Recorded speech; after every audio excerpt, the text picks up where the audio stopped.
बंगाल में बीजेपी 200 के पार जा रही है। तमिलनाडु में एक्टर विजय की पार्टी सबसे ज्यादा सीट लेके आई है। ममता बनर्जी, एमके स्टालिन, गौरव गोगोई, ये तीनों अपनी खुद की सीट से हार गए हैं। 50 सालों में पहली बार देश में कोई भी कम्युनिस्ट सरकार नहीं बची है। असम में बीजेपी तीसरी बार और हेमंता दूसरी बार वापस आ रहे हैं। विनर्स जीत गए और एक बार फिर से ईवीएम खतरे में आ गई है। ईवीएम जिस हिसाब से हैक हुआ है, मुझे नहीं लगता ये पब्लिक का रेस्पॉन्स है। मैं तो डोर टू डोर करी हूँ। यही तो सबसे बड़ा तमाशा है। जब भी कोई पार्टी हारती है, अचानक से ईवीएम करप्ट हो जाती है। जब जीत जाती है तो डेमोक्रेसी जिंदाबाद हो जाती है। राहुल गांधी ने केरला में जीत सेलिब्रेट करते हुए ट्वीट किया और अगले ही ट्वीट में बंगाल और असम के इलेक्शन को फिक्स बता दिया। कल तक जो बोलते थे what Bengal thinks today, India thinks tomorrow, उनको आज बंगाल के वोटर्स रेडिकल और अनपढ़ लगने लगे हैं। लेकिन मैं इन लोगों से बस यही पूछना चाहता हूँ कि एक ही ईवीएम है, एक ही इलेक्शन कमीशन है। बंगाल में बीजेपी जीत गई तो ईवीएम खराब है, लेकिन केरला में कांग्रेस जीत गई तो वहां पर भी तो सेम ही ईवीएम यूज हुआ था। तमिलनाडु में विजय ने डीएमके और एआईएडीएमके दोनों को धो दिया, वहां पर भी तो सेम ही ईवीएम लगा था। तो जरा एक्सप्लेन करो कि ये सिलेक्टिव रिगिंग मशीन कैसे काम करती है। प्रशांत किशोर ने तमिलनाडु का इलेक्शन एकदम सही प्रेडिक्ट किया था। Data suggests that if he goes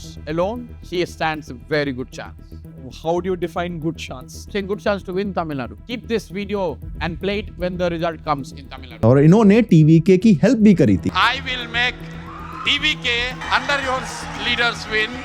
That is why I am here. इससे पता चलता है कि हम सब के अंदर एक छोटा सा प्रशांत किशोर रहता है। अपनी लाइफ कितनी भी खराब चल रही हो, लेकिन दूसरों को एडवाइस हमेशा टॉप नॉच देते हैं। जरा एक एक करके डिटेल में बात करते हैं कि क्या हुआ है, क्यों हुआ है और कैसे हुआ है, और इस पे क्या मेल्ट डाउन चल रहा है। आइए देखते हैं। देखो, इलेक्शन मैटर करते हैं, पॉलिसीज मैटर करती हैं, लेकिन एक चीज और भी ज्यादा मैटर करती है जो कोई भी पॉलिटिशियन आपको कभी नहीं देगा, आपकी स्किल। क्योंकि सरकार बदल जाएगी, बजट आ जाएगा, लीडरशिप चेंज हो जाएगी, जो नहीं बदलेगा वो है जॉब मार्केट का प्रेशर, और जो आपके पास है उसकी कंपाउंडिंग वैल्यू। यही रियलिटी है। मैं एक बात क्लियरली समझा देता हूं, आज दुनिया के बेस्ट डेवलपर सिर्फ कोड नहीं लिख रहे हैं, वो एआई के साथ काम कर रहे हैं। जीपीटी और क्लाउड को अपना कोवर्कर बना रहे हैं, फुल स्टैक एआई एजेंट्स बना रहे हैं जो कॉम्प्लेक्स टास्क को खुद ही हैंडल कर लें। और जो ये नहीं सीख रहा है वो पीछे छूट जाएगा, चाहे आपके पास कितना भी एक्सपीरियंस हो। इलेक्शन रिजल्ट से पॉलिसीज बदल जाएंगी, लेकिन एआई आपकी एक्चुअल एम्प्लॉयबिलिटी बढ़ाएगा। यही सोचते सोचते मुझे एक प्रोग्राम मिला, इंजीनियर्स के लिए, डेवलपर्स के लिए, डेटा साइंटिस्ट के लिए, उन लोगों के लिए जो पहले से बिल्ड करना जानते थे लेकिन अब एआई के साथ सीरियसली लेवल अप करना चाहते हैं। ये कोई बेसिक एआई इंट्रो नहीं है, बल्कि वो प्रोग्राम है जो आपको क्लाउड एआई लेड कोडिंग का real hands on practical experience देता है। ये 2 दिन का लाइव एक्सपीरियंस है, फ्राइडे इवनिंग और सैटरडे को टोटल 10 से 12 घंटे में। इसमें थ्योरी कम और प्रैक्टिकल थोड़ा ज्यादा है। आप सीखते हो कि एआई मॉडल्स को वर्क कैसे करते हैं, सिस्टम कैसे डिजाइन होते हैं और रियल वर्ल्ड में ये सब अप्लाई कैसे होता है। कुछ पार्टिसिपेंट ऐसे भी हैं जो सालों बाद कोडिंग में वापस आए हैं सिर्फ इस प्रोग्राम के बाद। और सबसे इंटरेस्टिंग बात यह है कि ये अभी आपको बिल्कुल फ्री में मिलेगा। यूजुअली इसकी प्रीमियम प्राइसिंग होती है, लेकिन इस कोहॉर्ट के लिए उन्होंने एक्सेस को खोल दिया है। लिंक डिस्क्रिप्शन में है, अभी जाओ और रजिस्टर कर लो। बंगाल के अंदर जो कुछ भी हुआ वो हिस्टोरिक था। बीजेपी 200 सीट के पार चली गई और टीएमसी सिर्फ हारी नहीं, ऑलमोस्ट डेसिमेट हो गई है। 100 सीट तक क्रॉस नहीं कर पाई है। ममता बनर्जी खुद अपनी सीट हार गई हैं और उनको हराने वाले हैं बंगाल के नेक्स्ट सीएम और 2019 तक ममता बनर्जी के राइट हैंड मैन रहे शुवेंदु अधिकारी। ममता बनर्जी अपना चुनाव हार गई है। 15,000 के आसपास वोटों से शुवेंदु अधिकारी ने फिर से ममता बनर्जी को परास्त कर दिया। इन्होंने 2020 में बीजेपी ज्वाइन करी थी, 2021 में ममता बनर्जी को नंदीग्राम से हराया था। इस साल ममता बनर्जी नंदीग्राम से नहीं लड़ी, अपनी सेफ सीट भवानीपुर चली गई, तो शुवेंदु अधिकारी ने दोनों सीटों से पर्चा भर दिया और दोनों जगह जीत गए और लगातार दूसरी बार ममता बनर्जी को उनकी ही सीट पे हरा दिया है। 93% लोगों ने वोट किया, लेकिन कोई ये नहीं बता रहा था कि वो किसको वोट दे के आया है और रिजल्ट कैसा होगा ये कोई प्रेडिक्ट नहीं कर सकता था। 2 जर्नलिस्ट मेरे पर्सनली जानने वाले थे जो बंगाल को ऑन ग्राउंड कवर कर रहे थे और दोनों ने सेम बात बोली, कोई बात ही नहीं कर रहा है, लोग डर रहे हैं बताने से कि वो कहां वोट दे के आए हैं। क्या नाम? दीपन दास। क्या है एग्जिट पोल का, क्या लग रहा है एग्जिट पोल? देखिए, इसमें ज्यादा जानकारी नहीं है। वोट दिया हो, ये रहा, बस वोट दिया हो। हम लोग का काम करना है, हम लोग काम करते हैं। जो भी सरकार आएगा हम लोग काम करते रहेंगे बस। पिछले 10-15 साल में जो लोग बीजेपी के लिए वोट करते थे, जो बीजेपी सपोर्टर्स थे, उन्हें मारा गया था, उनके घर जलाए गए थे, उन्हें रेप किया गया था। में मेरा सहेली के साथ बलात्कार हुआ था, हम आंदोलन किया था, वो मुख्यमंत्री ने बोला था जब मैं महामारी हूँ, तब से मेरा फैमिली का ऊपर, मेरा ऊपर टॉर्चर शुरू हो गया था। अब की पर बीजेपी सरकार। यहाँ पे एक भी झंडा नहीं दिख रहा, आपके मजाक को फाड़ दिया जाता है, लगाया हुआ जाता है, फाड़ दिया जाता है। बहुत लगाया, बहुत फाड़ा, फाड़ने क्या होगा, आदमी लोग को मन से नहीं निकल सकेगा। पता नहीं आप में से कितने लोगों को याद होगा 2021 में पोस्ट पोल वायलेंस में गांव के गांव खाली हो गए थे क्योंकि उनको बीजेपी सपोर्टर होने की वजह से मारा जा रहा था। इतने सारे क्लिप्स हैं बीजेपी सपोर्टर्स के जो रो रो के अपना हाल बताते हैं।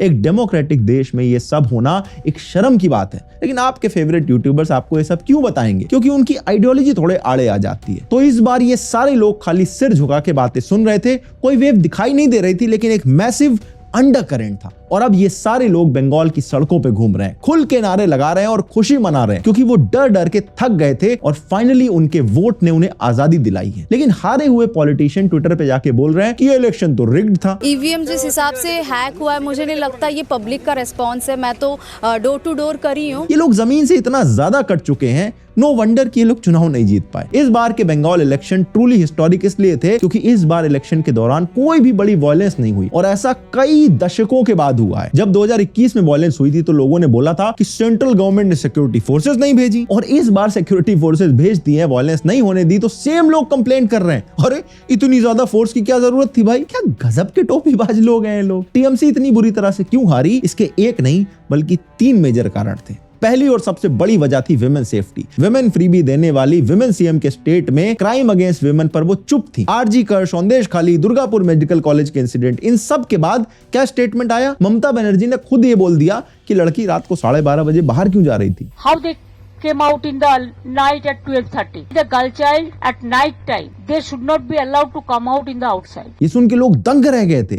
इस इनसेंसिटिविटी को लोगों ने माफ नहीं करा है। दूसरी वजह थी टीएमसी के अंदर करप्शन इतना ओपनली चल रहा था कि ये किसी से छिपा नहीं था। Ration scam, recruitment scam, school job scam, हर जगह टीएमसी का कोई ना कोई नाम आ जाता था। इनके लोगों ने करप्शन को इतना नॉर्मलाइज कर दिया था कि लोग इसे कट मनी कल्चर बोलने लगे थे। और तीसरी वजह थी इलीगल इमिग्रेशन। बंगाल के अंदर वोटिंग हुई है आउटसाइडर वर्सेस आउटसाइडर के नैरेटिव पे। टीएमसी वाले बीजेपी को आउटसाइडर बोल रहे थे, जबकि जनता दल के फाउंडर श्यामा प्रसाद मुखर्जी खुद बंगाल से आते हैं। बीजेपी वाले इलीगल इमिग्रेंट्स को आउटसाइडर बोल रहे थे क्योंकि वो हैं। बंगाल के अंदर जिस सीट पे मुस्लिम वोटर 35% से ज्यादा रहता है, टीएमसी ने हिस्टोरिकली ऐसे 90% सीटों को जीता है, लेकिन इसको बोला जाता था तो सेक्युलर फैब्रिक है। इस बार इसका काउंटर कंसोलिडेशन हो गया है। जो हिंदू वोट्स थे वो एक साथ बीजेपी में चले गए। अब हमारे प्यारे इंटेलेक्चुअल टीवी पे जाके बता रहे हैं कि कैसे ये एक पोलराइजेशन का नतीजा है। अब 2 चीजें मैं अलग से मेंशन करना चाहता हूं जो बंगाल के अंदर मुझे लगता है सबसे पहले होनी चाहिए। आरजी कर कॉलेज के विक्टिम की मां रत्ना देवनाथ बीजेपी से जीत गई हैं। एक बीजेपी लेड स्टेट में अब ये बीजेपी की एमएलए हैं और मैं जेन्युइनली उम्मीद करता हूं कि अब इनकी बेटी को इंसाफ मिलना चाहिए और उसमें बिल्कुल देर नहीं होनी चाहिए। ये केस ऑलरेडी 2 साल से ज्यादा पेंडिंग है। दूसरी बात है कि बीजेपी अब बंगाल, असम और सेंटर तीनों जगह पर है। अब इनके पास इलीगल इमिग्रेशन ना रोक पाने के 0 बहाने बचे। लेकिन इलीगल इमिग्रेशन पे फैक्ट ये है कि यूपीए के दौरान जितने इलीगल बांग्लादेशी को डिपोर्ट किया गया उतने बीजेपी की सरकार में डिपोर्ट नहीं हुए। मतलब जिस चीज का बीजेपी सबसे ज्यादा ढोल पीटती है उस चीज में उनका एक्चुअल परफॉर्मेंस कांग्रेस से भी बेकार रहा है। लेकिन अब ये टॉप प्रायोरिटी होनी चाहिए। जो आ गए उनको डिपोर्ट कर दो और एक भी नया इलीगल इमिग्रेंट अब अंदर नहीं आना चाहिए। अब बात करते हैं असम की। बीजेपी तीसरी बार और हेमंता लगातार दूसरी बार यहां पर वापस पावर में आए। यहां पे कोई सरप्राइज नहीं था। मैंने इलेक्शन के बाद अपने वीडियो में एंड में ऑलरेडी ये बात प्रेडिक्ट कर दी थी। जो शॉकिंग था वो था जो कांग्रेस के साथ हुआ। कांग्रेस के सीएम फेस और एक्स सीएम तरुण गोगोई के बेटे गौरव गोगोई अपनी ही सीट जोरहाट से 23,000 वोटों के साथ हार गए। पवन खेड़ा ने इलेक्शन के दौरान हेमंता की वाइफ के अगेंस्ट जो फॉरेन पासपोर्ट, यूएई प्रॉपर्टी और यूएस में कंपनीज के एलिगेशन लगाए थे वो डॉक्यूमेंट फर्जी निकल गए। इनको भागना पड़ा और अभी इन्होंने एंटीसिपेटरी बेल ले रखी है। हेमंता ने उसके बाद जो बोला था वो तो वायरल हो गया था। पवन खेड़ा को मैं पेड़ा बना दूंगा, इसको मैं अच्छे से पेलूंगा। और उसके बाद पवन खेड़ा नजर आने बंद हो गए। अभी वो रिसेंटली टीवी पे आए थे तो विजिबली थोड़ा डिस्ट्रेस दिख रहे थे, दाढ़ी बड़ी हुई थी, थोड़ा परेशान लग रहे थे। तो क्लियरली ये एपिसोड उनके लिए काफी मुश्किल रहा होगा। ये फोर्ज डॉक्यूमेंट वाली जो हरकत थी वो असम के अंदर बहुत बुरी तरह से बैकफायर करी कांग्रेस के लिए, क्योंकि जब वो डॉक्यूमेंट फोर्ज निकल गए तो कांग्रेस की क्रेडिबिलिटी 0 हो गई थी। पवन खेड़ा जी का जो एलिगेशन रहा एक असम का बेटियों का ऊपर, इससे लोगों को काफी इमोशनल किया। शायद वो प्रेस कॉन्फ्रेंस नहीं करते थे और गौरव गोगोई जी साथ में नहीं बैठते थे शायद गौरव गोगोई जी नहीं हारते थे चुनाव। बाकी हिमंता का करियर भी एकदम क्लीन नहीं रहा है। करप्शन के आरोप इन पे भी बार बार लगते रहे, लेकिन लोग इस टाइम पे वहां पर डेवलपमेंट को देख के खुश हैं। रोड बन गई है, फ्लड मैनेजमेंट बेटर हुआ है, इंफ्रास्ट्रक्चर आ गया है। ये बिल्कुल वैसा ही है जैसा टीएमसी से बंगाल वाले खुश हो रहे थे आज से 5 से 10 साल पहले। तमिलनाडु में सारा खेल एरोगेंस और एंटी हिंदू सेंटिमेंट का रहा है और वहां पर आउट ऑफ सिलेबस तीसरा खिलाड़ी आ गया, क्योंकि हर बार मामला डीएमके और एआईएडीएमके के बीच में रहता था। डीएमके ये स्टेट तो हारी, इनके सीएम एमके स्टालिन खुद अपनी सीट तक नहीं बचा पाए। अब ये लोग बोल रहे हैं कि स्टालिन ने स्टेट की इकोनॉमी को इतना बेटर कर दिया, फिर भी लोगों ने उनको हरवा दिया। कल तक सदर्न स्टेट के लोगों को एजुकेटेड बोलने वाले लोग आज उन्हें इलिटरेट बोल रहे हैं। लेकिन सच ये है कि तमिलनाडु की जीडीपी ग्रोथ हिस्टोरिकली भारत की एवरेज ग्रोथ से ज्यादा ही रहती थी लगभग। एआईएडीएमके के 10 साल में और डीएमके के 5 साल में लगातार यही कंसिस्टेंट पैटर्न रहा है। ये स्टेट की स्ट्रेंथ है, मतलब क्रेडिट तमिलनाडु की इंडस्ट्री को, यहाँ के लोगों को और इस स्टेट के वर्किंग कल्चर को जाता है। लेकिन स्टालिन ने शायद ज्यादा फोकस अपनी फॉरेन विजिट्स पर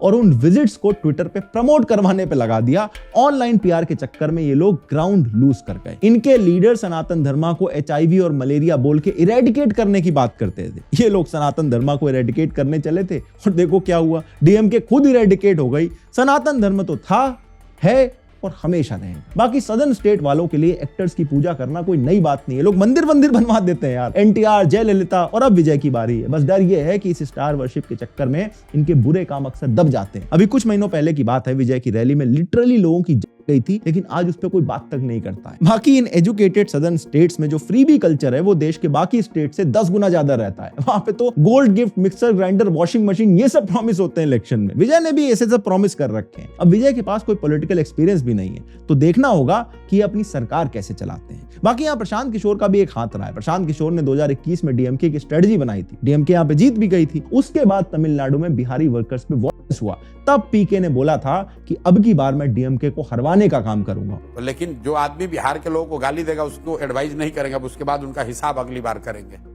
तो आप कह रहे हैं डीएमके का हिसाब करेंगे? बिल्कुल, जो मैंने कहा अगर भगवान ने मौका दिया, समय रहा तो उनका हिसाब भी बराबर करेंगे। और वो सही निकले, उन्होंने टीवीके की हेल्प करी और आज टीवीके पावर में आ चुकी है। अक्सर जो प्लेयर अच्छा नहीं खेल पाता है वो टॉप का कोच बनता है। बात करें केरला की तो यहाँ तो परोटा पॉलिटिक्स चलती है। अपने यहाँ पे पराठा बोलते हैं, वहां पे परोटा बोलते हैं। ये हर साल परोटा को पलट देते हैं। अब एलडीएफ चला गया है तो यूडीएफ आ गया है। कांग्रेस अब सीएम को डिसाइड करेगी। पर्सनली मैं चाहता हूं कि शशि थरूर यहाँ पे बेस्ट चॉइस होंगे, लेकिन वो बन नहीं पाएंगे, क्योंकि कांग्रेस में ऊपर जाने के लिए गांधी फैमिली के आगे पीछे आपको घूमना पड़ता है। तो खुद की सोच रखने वाला आदमी सीएम कैसे बन जाएगा? लेकिन होप करने में क्या जाता है। यूएन में काम करके आए हैं, सबसे अच्छी बनती है इनकी, मिलके काम कर सकते हैं, पढ़े लिखे हैं, जेनजी में अच्छी पकड़ है।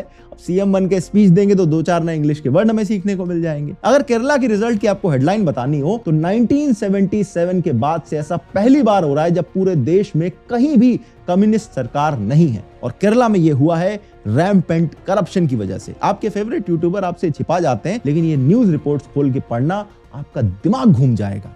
आज कार्ल मार्क्स का बर्थडे भी है। वैसे उनके बर्थडे वाले दिन की सुबह भारत में एक भी कम्युनिस्ट सरकार नहीं है। ये कितनी बड़ी आयरनी है। बाकी पुडुचेरी तो सबसे सिंपल और प्रेडिक्टेबल था। एनडीए की अलायंस थी, वही वापस आ रही है और यहाँ पे कोई भी सरप्राइज नहीं और ना ही कोई यहाँ पर हेडलाइन बनती है। अगर आप ध्यान से सुन रहे होगे तो ओवरआर्चिंग पैटर्न में आपको 3 चीजें बड़ी क्लियर दिखेंगी। जो लोग हारे हैं उसके पीछे की मेन वजह रही है एरोगेंस, एंटी इनकम्बेंसी और करप्शन। जिस पार्टी को फायदा हुआ है वो लोग बोल रहे हैं कि डेमोक्रेसी जिंदाबाद है। जिस पार्टी को नहीं हुआ उनको लगता है कि सारा मैच फिक्स है। राहुल गांधी एक सांस में केरला की विक्ट्री को सेलिब्रेट करते हैं और बंगाल और असम के इलेक्शन को रिग्ड बता देते हैं। और जब कुनार कामरा जैसे लोग लिखते हैं कि ये मैंडेट अगेंस्ट कॉन्स्टिट्यूशनल डेमोक्रेसी है, तो एक्चुअली में वो पता क्या कह रहे हैं? वो ये कह रहे हैं कि अगर मेरा बंदा जीता तो डेमोक्रेसी ठीक है, अगर वो हार गया तो डेमोक्रेसी गलत है। अरे डेमोक्रेसी का मतलब होता है मेजोरिटी के डिसीजन को एक्सेप्ट करना, चाहे आपको वो पसंद आए या ना आए। और यही सेम लॉजिक अप्लाई होता है उन सारे लोगों पर जो इतने सालों से बंगाल की खूब तारीफ करते थे। वहां कुछ बुरा भी होता था तो कुछ छिपा जाते थे, लेकिन अब रिजल्ट आ गए तो सडनली वहां इनको सब कुछ गलत लगने लगा है। वोटर अनपढ़ दिखने लगे हैं, डार्क एज शुरू हो गई, ऐसी बातें कर रहे हैं। ये कह रहे हैं कि पहले वहां बड़ा इंटेलेक्चुअलिज्म था, अब इंटेलेक्चुअलिज्म की हो गई है। भैया जिस स्टेट में इतने दशकों तक हर बार इलेक्शन के बाद लोग मार जाते हो, ऐसे इंटेलेक्चुअलिज्म का तो मर जाना ही बेटर है। अब देखो ऐसे हिपोक्रेट लोगों को कुछ किया नहीं जा सकता। इन लोगों को देखो, हंसो, मजे लो और आगे बढ़ जाओ। बाकी आउट स्किल का लिंक डिस्क्रिप्शन में है, अभी जाओ और रजिस्टर कर लो। धन्यवाद, नमस्कार, जय हिंद, वंदे मातरम, खुदा हाफेज, जय जौहर, इंशाल्लाह, जय बांग्ला, जय बांग्ला, जय बांग्ला। আবার দেখা হবে, फिर मिलेंगे।